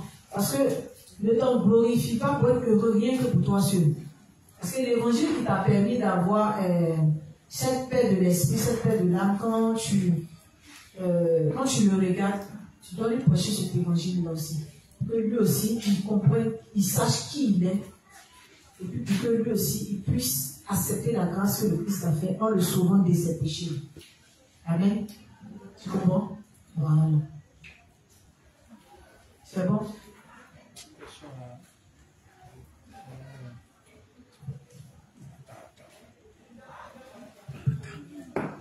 La mère, il y a une question. C'est pas bon. Il n'y a pas de question comme vous le dites. La question est que c'est, en fait, je ne sais pas si c'est sûr que c'est tout le monde. Comment contrôler les pensées ou qu'on n'arrive pas à contrôler les pensées ou bien, je ne sais pas. Parce que comme vous venez de le dire tout à l'heure, que Tu peux voir quelqu'un, il y a trop, nos pensées nous fatiguent, mais est-ce qu'il y a une manière de contrôler nos pensées, ou il y a une manière de, je ne sais pas, d'évacuer de quelque chose comme ça? Contrôler. Non.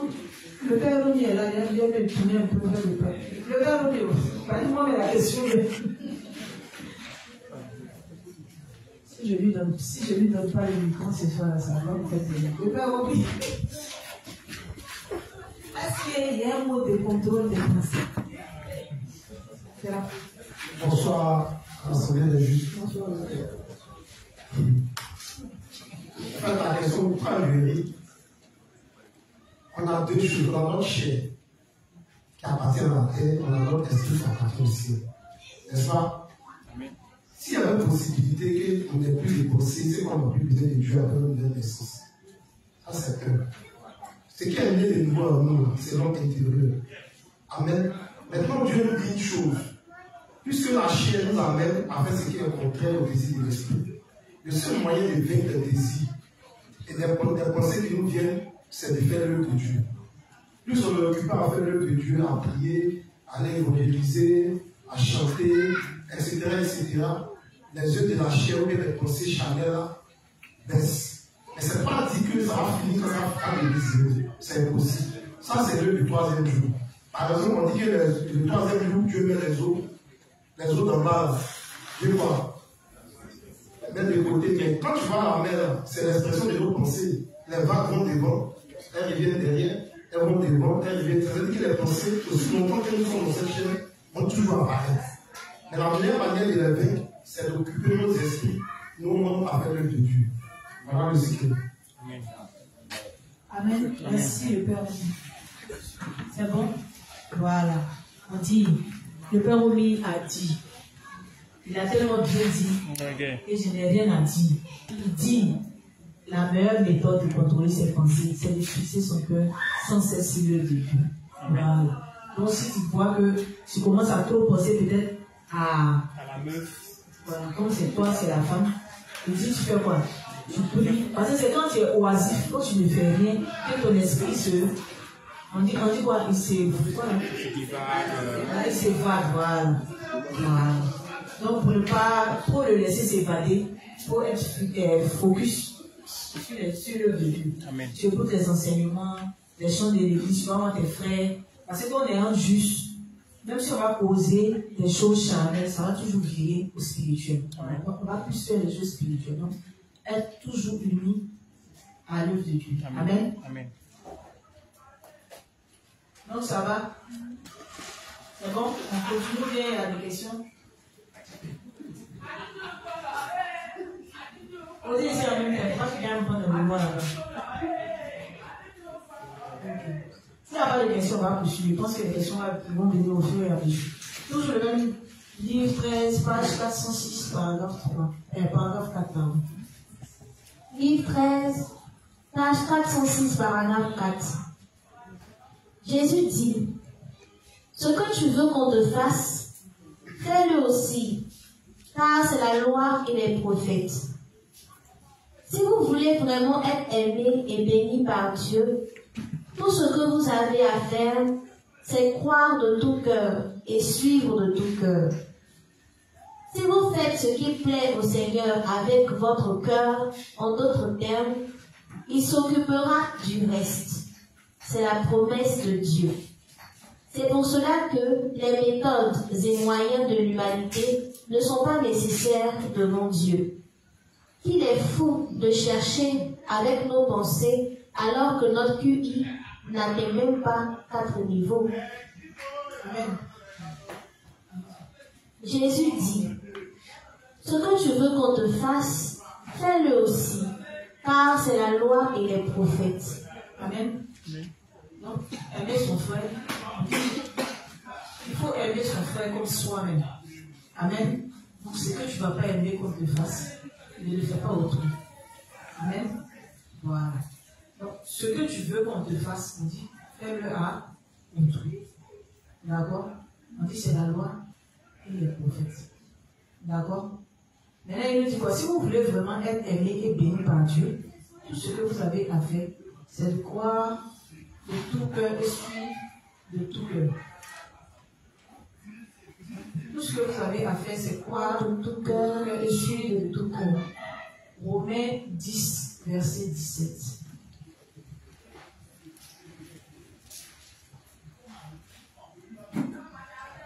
Romains 10, le verset 17.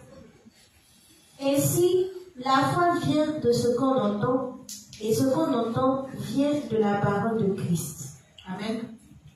Amen. Voilà. L'Église nous enseigne tout ce qui vient de la parole de Dieu.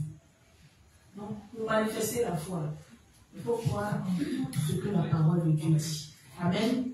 Et puis la mettre en application. Amen.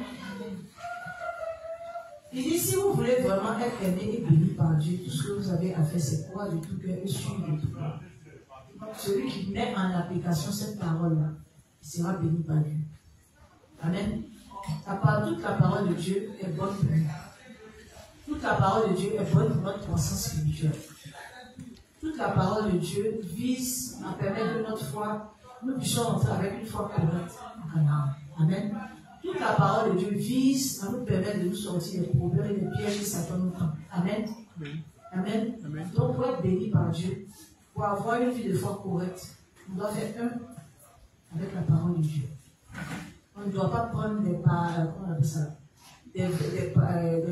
certaines parties de la parole de Dieu et puis rejeter d'autres parties, comme souvent on le fait dans l'Église.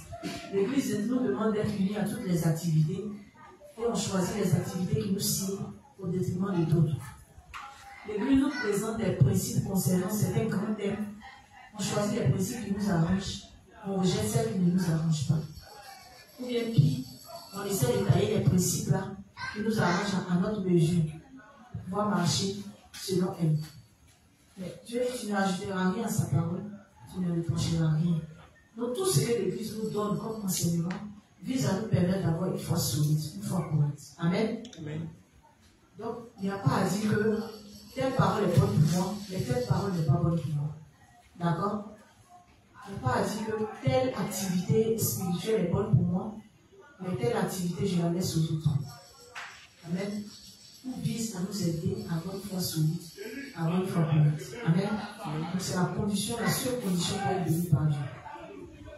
Il dit, si vous faites ce qui plaît au Seigneur avec votre cœur, en tout cas, il s'occupera du reste. C'est la promesse de Dieu. La promesse de Dieu, c'est quoi? On va lire Matthieu 6, verset 33. Matthieu 6, le verset 33.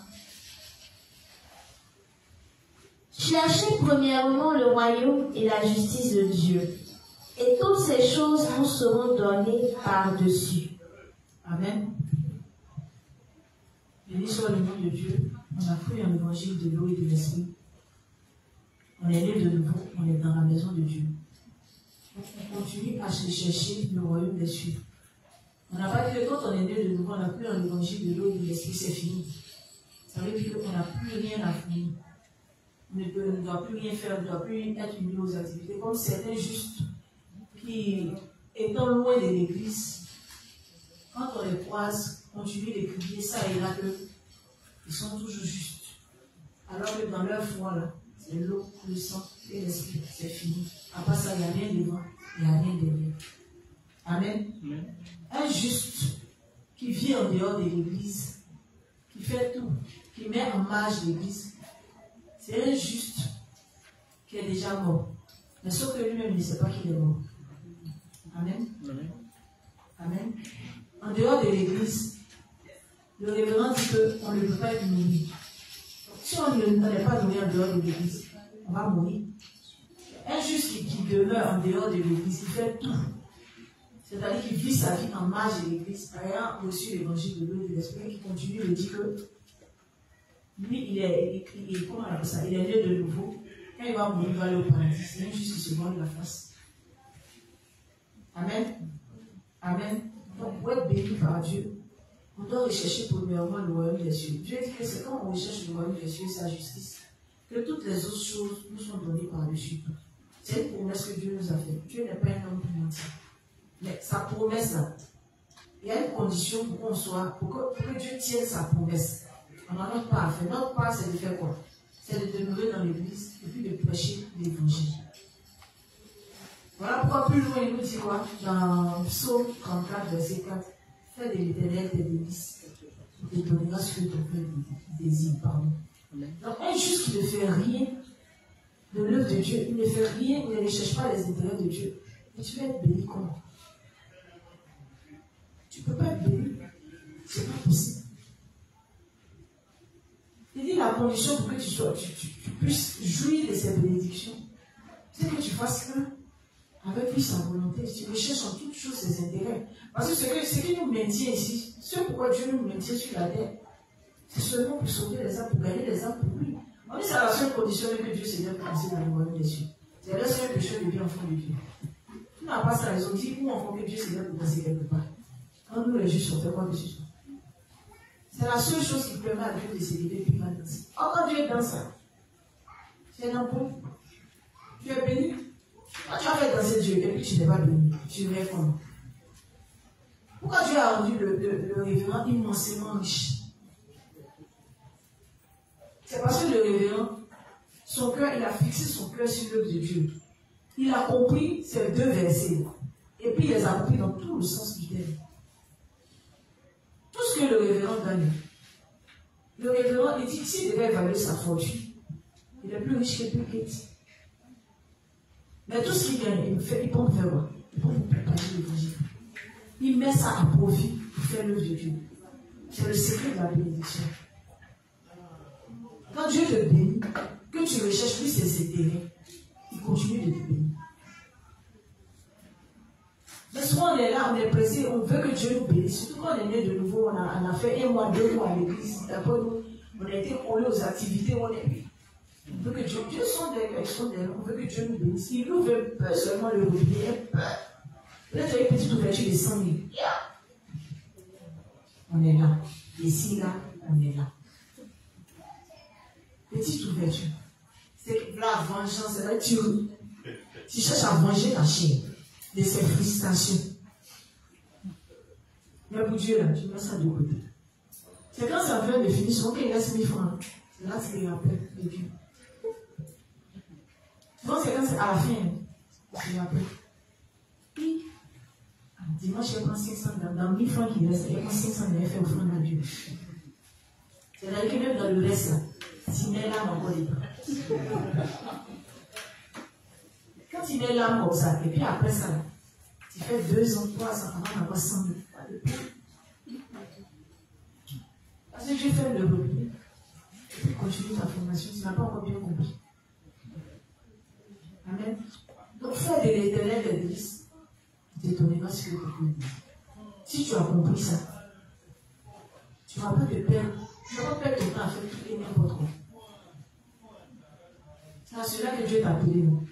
On te dit, mets un temps à part, fais-toi frère. Attends-toi à le faire. Demain auprès des dévanciers, nourris-toi de la parole qui sort de leur bouche. C'est-à-dire, tu dois faire. Comment on appelle ça? Coller serré avec Dieu. Quand tu es collé à lui, tu n'as pas le temps de te disperser pour ta chair. Parce que quand l'esprit est focus sur l'œuvre de Dieu, il ne tient pas compte de la chair. C'est en ce moment qu'il peut traiter du moment. Quand la chair fait monter ses envies, il rejette. On n'a pas dit qu'on n'est pas dans la chair. De temps en temps, on va aller vivre, on va faire plaisir à la chair. On ne doit pas trop faire plaisir à la chair. Voilà pourquoi juste faire, comment on appelle ça? On dit qu'il ne doit pas être équilibré, c'est-à-dire ça. Les œuvres de la chair, les œuvres spirituelles, et puis les œuvres charnelles ne doivent pas être équilibrées. C'est-à-dire que ça ne doit pas faire 50%, 50%. C'est pas bon. Les œuvres spirituelles doivent être plus que les œuvres charnelles, parce qu'on est dans la chair. Si nos œuvres spirituelles sont plus que nos œuvres charnelles, Dieu va nous aider toujours à faire les œuvres spirituelles. Et si nos œuvres charnelles sont plus nombreuses que nos œuvres spirituelles, Satan va nous aider à quitter l'église. Amen. Amen. Voilà. Celui qui s'affectionne à sa chair, il va mourir. Parce que la chair nous tire toujours vers notre mort. Amen. La chair va nous elle va jamais, elle opposer même aux choses de Dieu. Non. Parce que même quand l'esprit te met à cœur même de faire une œuvre spirituelle, celui-là qui vient s'opposer en même temps, c'est la chair. La chair vient ses pensées en même temps. Quand l'esprit te met à cœur, prends ton livre. J'ai envie de manger la lecture. Et notre âme aussi se nourrit. J'ai envie de manger aujourd'hui, le plat que j'ai envie de manger, c'est la lecture. Prends le livre, lis, j'ai trop envie. La chair va monter là-bas. Tu n'as pas envie de sortir. Il y a la jolie fille, la dernière fois qui était passée dans ton couloir, elle vient de marcher là-bas. Tu ne vas pas sortir rapidement là. Toi aussi, c'est trop Chanel, petit thé, le secrétaire, il faut te calmer. Et viens, elle fait quelque chose, chaque. Amour, Dieu est venu. Et puis tu t'en vas. On est comme ça, on le fait. Et si le Seigneur nous met à cœur de prier, c'est à ce moment-là qu'on prend le téléphone. On va sur Facebook.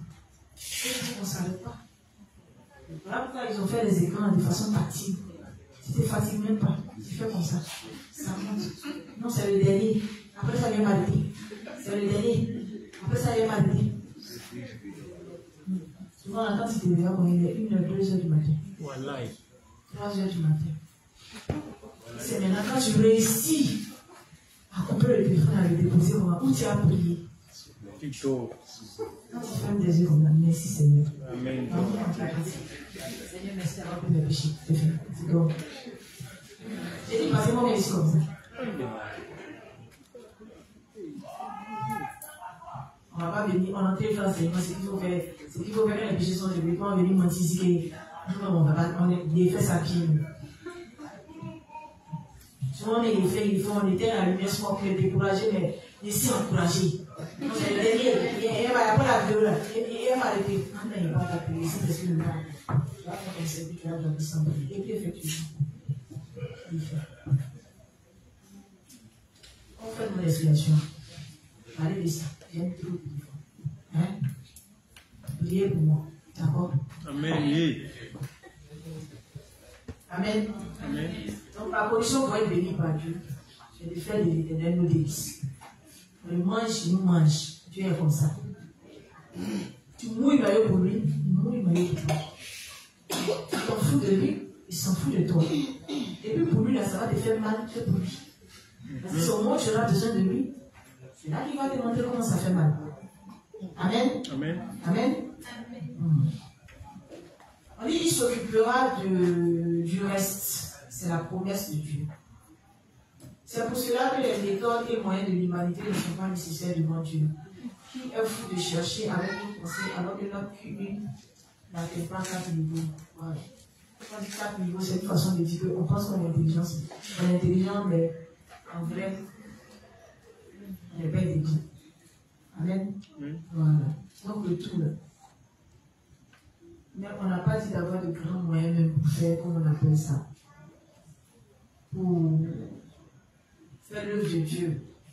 Voilà. À partir de rien. De tout, c'est la volonté et la disposition du Père. Quand Dieu voit l'honnêteté de notre cœur, la sincérité de notre cœur, Dieu nous aide nous-mêmes à faire sa volonté. Amen. Amen. Donc un homme qui est injuste, qui est Dieu, Dieu va travailler au travers de lui. Mais un juste qui fait semblant d'aider Dieu, Dieu semble d'aider, semble d'aider. Il ne peut pas faire semblant avec lui. Tu veux que Dieu te bénisse, alors que Dieu connaît tes desseins. Si ton cœur n'est pas fixé sur son lieu, tu vas monter, tu vas descendre. Jusqu'à ce que tu te réexamines, que tu reconnaisses que tu es mauvais, que tu es égoïste. Que toi-même, tu sais que si Dieu t'avait donné, ça allait te plaire toi-même d'abord. Et même quand Dieu nous donne, et puis on enlève un peu, c'est-à-dire qu'il nous a donné 100 000, 200 000, et puis on enlève 1000 francs dedans, pour lui donner là. On va venir reconnaître devant lui qu'on est méchant. Et lui, en vérité, nous a donné 100 000, 200 000. Mais on est tellement méchants que c'est 1000 francs avec lui. On lui dit merci parce que il s'appelle lui-même. Voilà qui nous sommes. Et puis jusqu'à notre mort là, voilà qui nous sommes. Mais qui nous aide à lui donner plus que 1000 francs. Amen. souvent, on est là, on a des problèmes d'argent, on demande à Dieu, Dieu dit de tout, puis on lui demande. On a fait une ouverture. On va, on dépense, et puis après, encore, on vient s'asseoir devant lui. On lui donne rien. On vient s'asseoir devant lui. Et puis souvent, même, c'est quand Dieu ouvre, même, il nous donne, c'est là on néglige une masse sur nous. Pourquoi on fait les comme ça? Mais oui, souvent, c'est quand on a une petite ouverture. On n'a même pas le cas de ce que le là. C'est dans ces moments-là qu'on n'a même plus le temps de venir à l'église. Hein? On n'a plus le temps. Ça veut dire qu'on doit venir à l'enseignement. Quand les gars de l'allée du monde t'appellent le matin, il y a un peu d'argent, c'est parti. Tu as oublié même que celui qui t'a donné la main. Tu as les fêtes. Et puis c'est combien de temps qu'on vient? 2 heures, tout au plus. Dans toute ta journée, c'est 2 heures que tu avais consacré. Tu n'es même pas bon. Mais tu veux que Dieu te bénisse jusqu'à quand tu avais me distrait Dieu. Quand ça finit, Seigneur, je vais bénir la prochaine fois. Retirez le son. Merci-moi. Quand ça va être dans le c'est moi. C'est pas mal. Tu n'as pas retiré le son. Amen. Amen. Voilà. Dieu n'a pas envie de bénir quelqu'un si il va le payer. Non, souvent, quand tu es né de nouveau, puis tu n'as pas. Il ne faut pas mépriser Dieu. Et souvent, quand on n'a pas, on s'assoit. Intérieurement, on sait ce qu'on dit. Tu dis, on s'est mis maintenant, on est là, on t'a rendu. Puis, un nouveau, tu ne donnes pas. Tu es là, toujours, tu veux qu'on vienne. Mais souvent, quand on se présente devant Dieu, on ne dit pas qu'on a dit ça. On n'expose pas ce genre de pensée.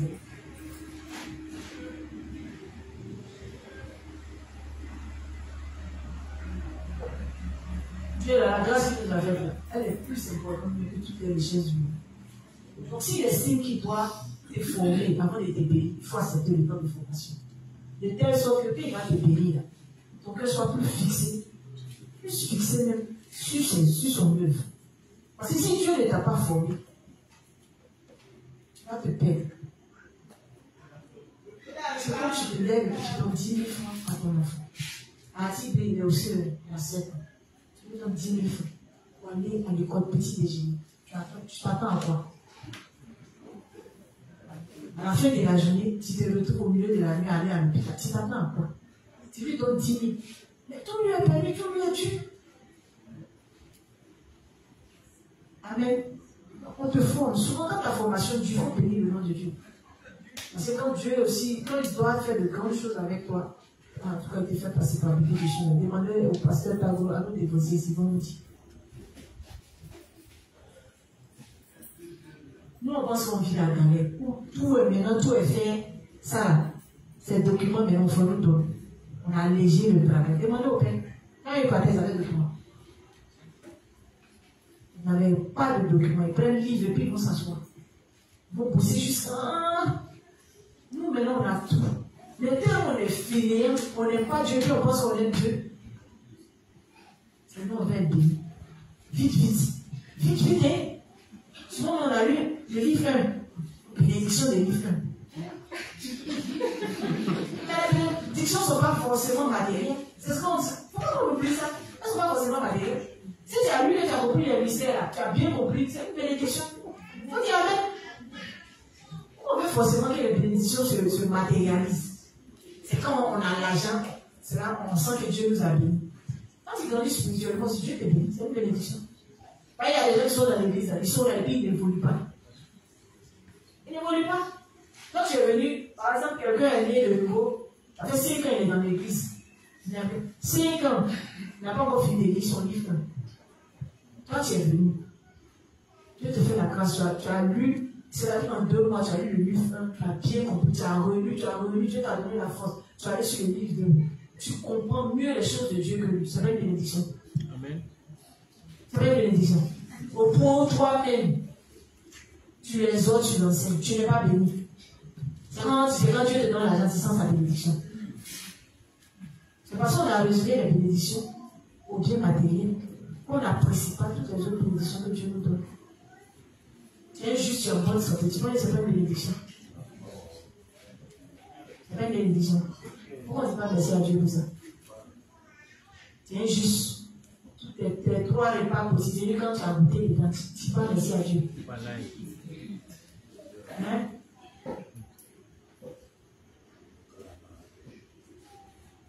Souvent, on ne fait pas attention aux bénédictions de Dieu. C'est quand souvent on perd ça, qu'on se rend compte qu'on avait ça. Les bienfaits, on dit, c'est quand on le perd qu'on fait qu'on l'apprécie mieux. Mais c'était là, et puis on ne voyait pas, on cherchait ce qu'on n'avait pas. Et c'est comme ça on est. On apprécie moins ce qu'on a, et puis on espère toujours ce qu'on n'a pas. On a espéré, ce qu'on espère, on a espéré aussi, comment on appelle ça? On dit qu'on met grande bénédiction. Grande bénédiction égale un problème qui va avec la bénédiction. Mais pour enlever la bénédiction, puis on ne veut pas le problème qui va avec. Hein? Si on aime un, on va aimer l'autre. On va aimer un seulement. Amen? Voilà. Faisons de l'Éternel nos délices. Hein? On va nous donner ce que nos cœurs disent. Amen? Aimons Dieu plus que tout. Quand on se remémore la grâce que le Seigneur nous a faite. Après ça, sans cesse, le juste ne doit pas faire une journée sans se rappeler de la grâce que le Christ nous a faite. Parce que c'est quand on se replonge dans le salut que le Christ a fait vis-à-vis de nous, qu'on apprécie encore son âme, on apprécie encore plus son œuvre. Voilà pourquoi un juste ne doit pas faire une journée sans penser à la grâce que le Christ nous a faite. Il faut confirmer ta foi sans cesse. Parce que quand tu confirmes que tu demeures uni aux choses de Dieu, mais quand tu t'en éloignes, tu ne reviens pas dessus sans cesse. Tu finis par oublier l'importance, c'est-à-dire l'ampleur de la grâce. Parce que la grâce est plus. On est quelque chose de plus grand que tous les trésors du monde réunis. Si tu n'apprécies pas ça chaque jour de ta vie, tu vas finir par oublier la valeur de ces trésors. Amen. Amen. Il est 21h. On va s'arrêter là pour aujourd'hui. Maintenant, on va continuer. Y a-t-il des questions? Merci.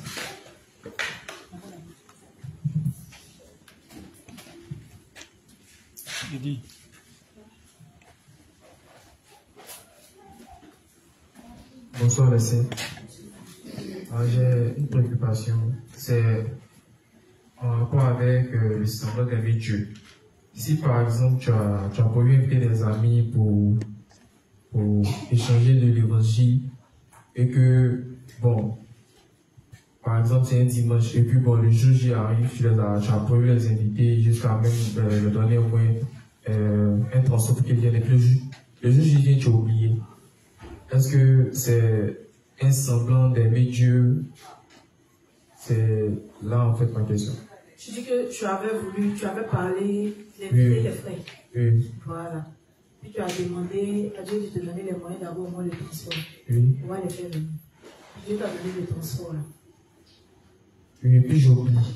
Tu as oublié. Oui. La veille là, tu n'as pas prié Dieu. Que Dieu te mette à cœur de pouvoir les appeler pour organiser ça. Non, il dit, il a oublié, ils ne sont pas venus. Il a oublié de leur dire. C'est ça aussi, j'ai bien. Oui, c'est ça. Il a oublié, mais Dieu lui a donné le transport. Tu as pris le transport là. C'est-à-dire, une fois que. Je demande pour mieux comprendre quoi. Voilà, le truc c'est que je ne fais pas de ça. Voilà, maintenant, dans la semaine jusqu'à dimanche, je ne fais même pas signe jusqu'au jour du dimanche. Aussi, il faut voir toi-même. Tu as parlé d'inviter tes amis. Ouais. Voilà. Pour ceux qui n'ont pas bien entendu, il dit qu'il a parlé d'inviter ses amis.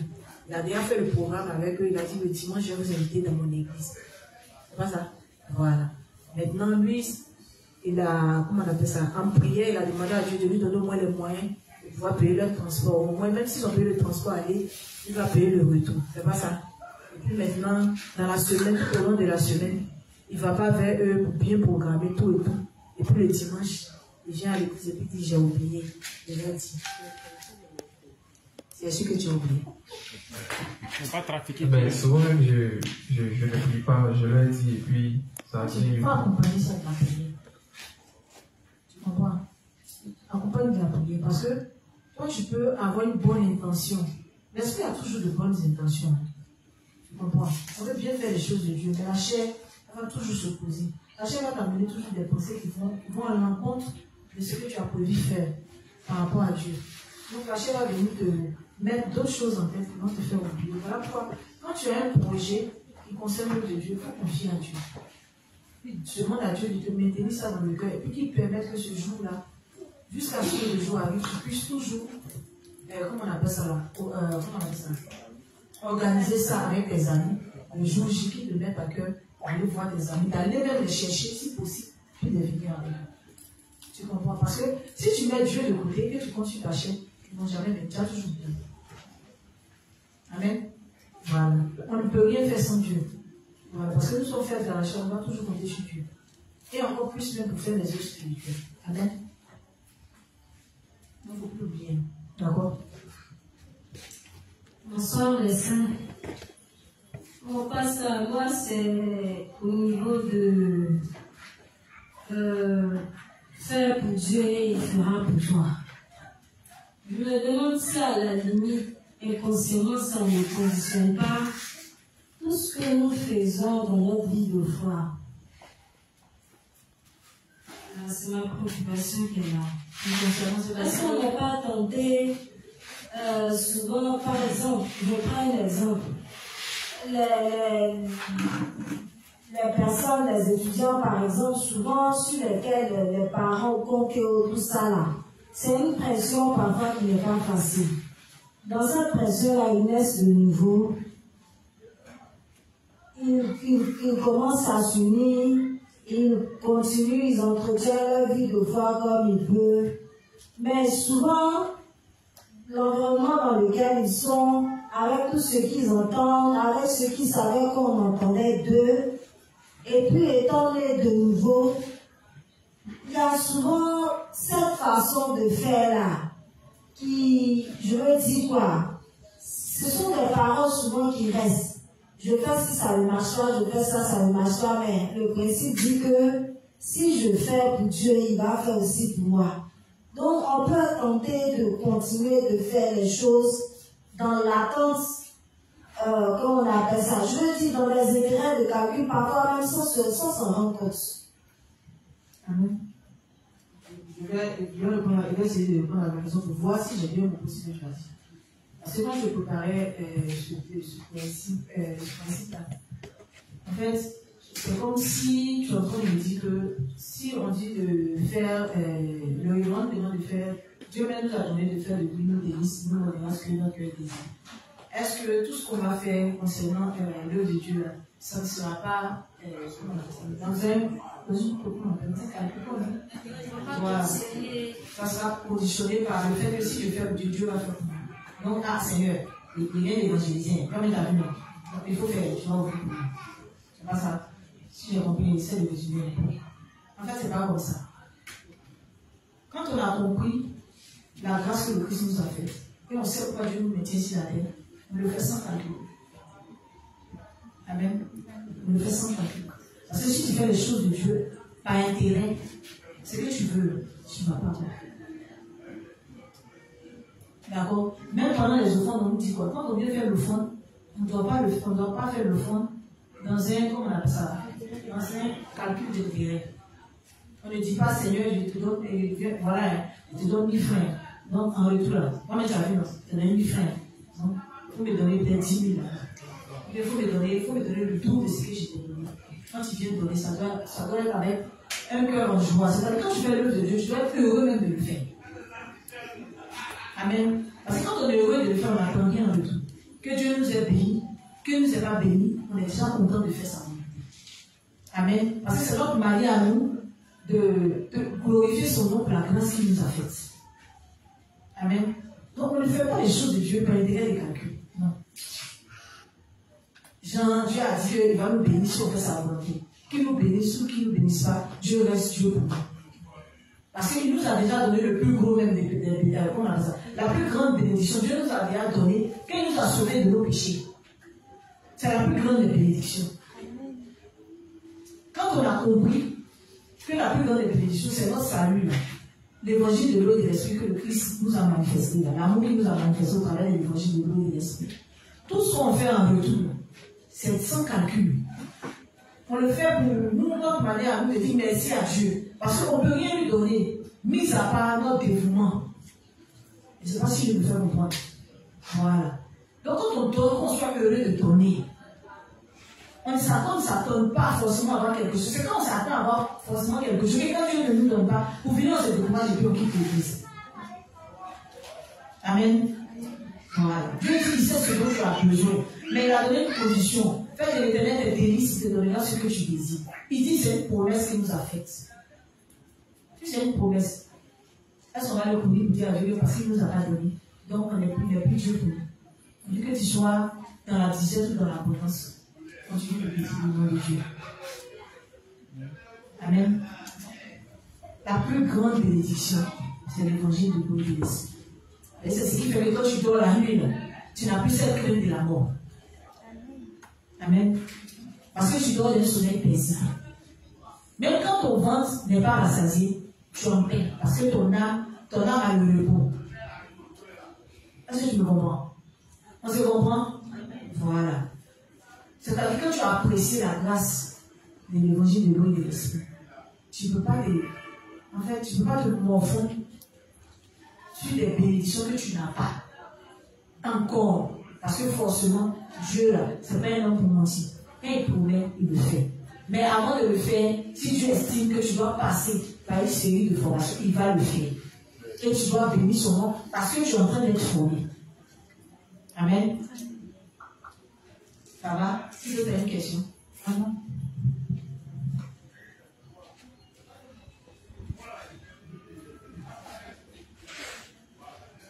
Amen. Ok, on commence à arrêter là.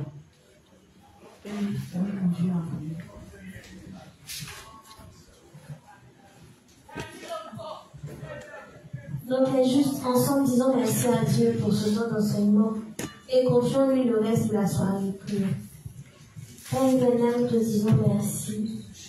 Merci pour tous ces enseignements. Merci de ce que nous apprenions à nous connaître nous-mêmes, afin de ne point nous glorifier et de ne pas être surpris de notre propre nature. Merci Père de ce que tu nous donnes d'apprécier davantage la grâce inouïe que tu nous as faite en nous sauvant de tous nos péchés par l'évangile de l'eau et de l'esprit. Merci Seigneur de ce que tu as fixé nos cœurs sur ton œuvre, que tu as raccompagné chacun d'entre nous à la maison sain et sauf, que tu as permis que nous puissions avoir le cœur uni à l'église tout le reste de la semaine. Merci Seigneur pour la santé, pour la force et pour les moyens que tu nous donnes afin de pouvoir être unis également physiquement. Merci Père parce que tu nous as donné le repas quotidien que tu as pris soin de nous. Au nom de Jésus-Christ, nous avons prié.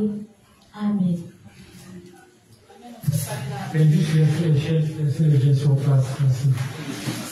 On se salue dans la paix du Seigneur.